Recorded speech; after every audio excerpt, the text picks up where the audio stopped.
Bonjour, c'est Flo et tout de suite c'est les infos de la semaine 25.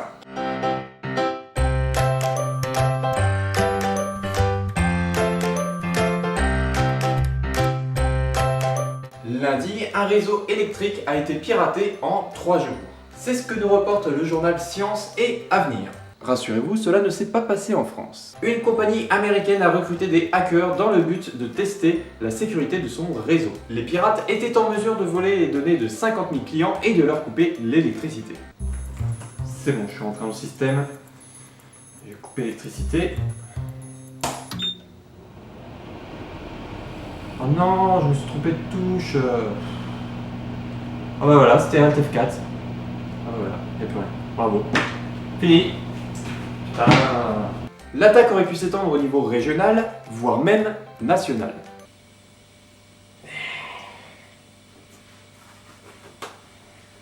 Oh bah non, j'en ai mis partout. Pour y arriver, les hackers ont dû reconnaître les lieux physiques. Et nous voilà dans la salle de contrôle. Et donc là, c'est le bouton pour éteindre l'électricité. Ah oui, non, mais tout à fait, si vous appuyez dessus, il n'y a plus courant. Manipuler les employés. Tu rebois un coup, Michel? Non, c'est bon, ça fait vu comme ça. Du coup, tu me passes les clés de la centrale? Ah, non, mais bien sûr, tu peux pas de clés. Entrer dans les bâtiments par effraction. Oh non, c'est les toilettes. Bon, bah, super. Ou encore utiliser des badges électroniques falsifiés.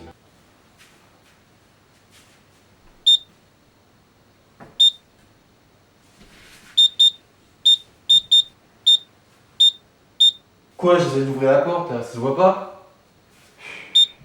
Je vais pas aider ici. Une histoire similaire a eu lieu dans une station d'épuration et sur une Barbie connectée. Nos limites, les gars.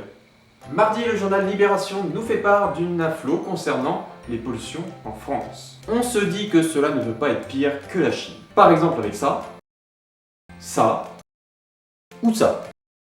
Ok, ça peut pas être pire, mais on n'est pas propre non plus. On dénonce les dégâts causés par la pollution de l'air. Le nombre de décès est aussi important que ceux provoqués par l'alcool. Il est de l'ordre de 48 000 morts par an. Ceux qui sont à la campagne se disent sûrement ça. Ouais, c'est ça, vivre à Paris. Je vais trouver ma vache, moi. Bon, allez, Marguerite.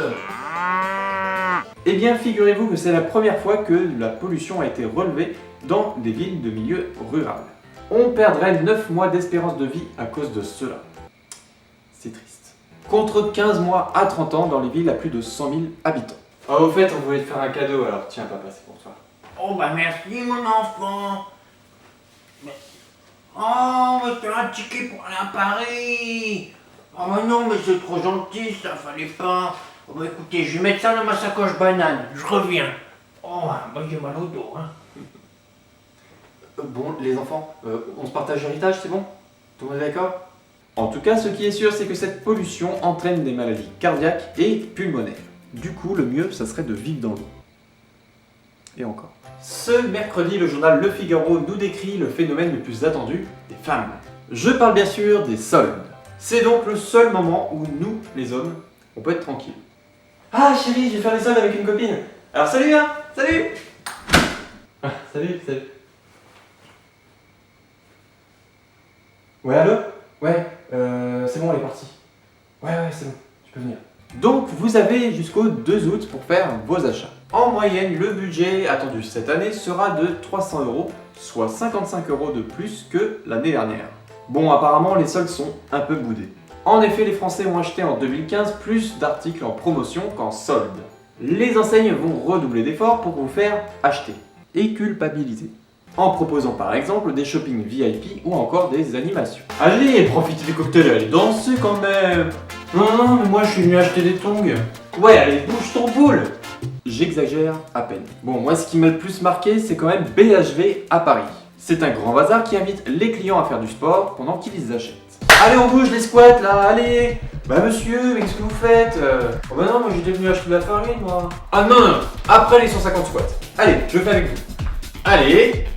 C'est comme ça, voilà. Comme j'ai parlé du bac dans ma dernière vidéo, autour du brevet des collèges. Je lis le journal 20 minutes et le site du gouvernement nous indique que c'est le jour J. Plus de 840 000 élèves de 3e ont passé le brevet des collèges. Le hic, c'est que c'est la dernière fois que les élèves passeront ce type de brevet. Ah ouais, vu le brevet? Non, j'ai pas dit ça. C'est juste qu'ils vont réformer le diplôme avec un nouveau programme. Oh. Désolé mec. Dans sa nouvelle version, le brevet comportera 3 nouvelles épreuves obligatoires, dont une épreuve orale de 15 minutes sur un projet donné, une autre épreuve écrite, cette fois-ci en 2 heures, qui regroupera les maths et la physique-chimie, ou l'SVT. Au choix. Vous avez le choix. Puis la dernière épreuve. J'ai gardé le meilleur pour la fin. Français, histoire, géographie et enseignement moral et civique. Ah, je vous ai pas dit la durée. En 5 heures. Je vous avais prévenu. Pour obtenir ce brevet, il vous faudra 350 points sur 700 au minimum. À l'aise! Alors mes cocos, va falloir bosser. Ça veut dire quoi déjà, bosser? Bon, à part toi, hein, c'est déjà foutu. Laisse tomber.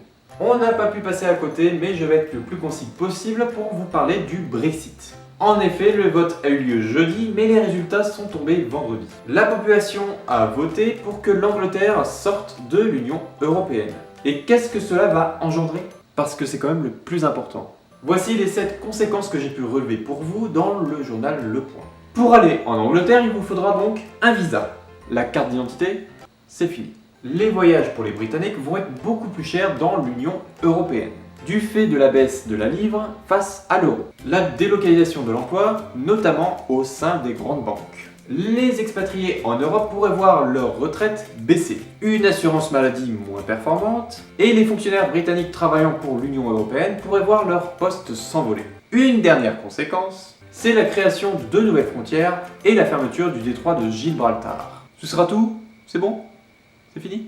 Bien sûr, vous en connaissez une qui a fêté ça, pas de nom. Elle veut même faire la même chose en France en lançant le Frexit. On va tout droit dans le mur. Merci Dora et Babouche, j'ai oublié ton nom. Et voilà, c'est la fin de cette vidéo, merci de l'avoir regardée. L'actu de cette semaine, j'avoue, c'était chiant. Mais il faut faire avec, pas le choix. Vous pouvez bien sûr vous abonner à ma chaîne. N'oubliez pas la page Facebook Les Inflos et mon compte Twitter. N'hésitez pas à me dire ce que vous avez pensé de cette vidéo en me mettant un commentaire ou un coup de pouce. Un bon coup de pouce. Nous, on se retrouve samedi prochain. Sur ce, prenez soin de vous. Tchuss!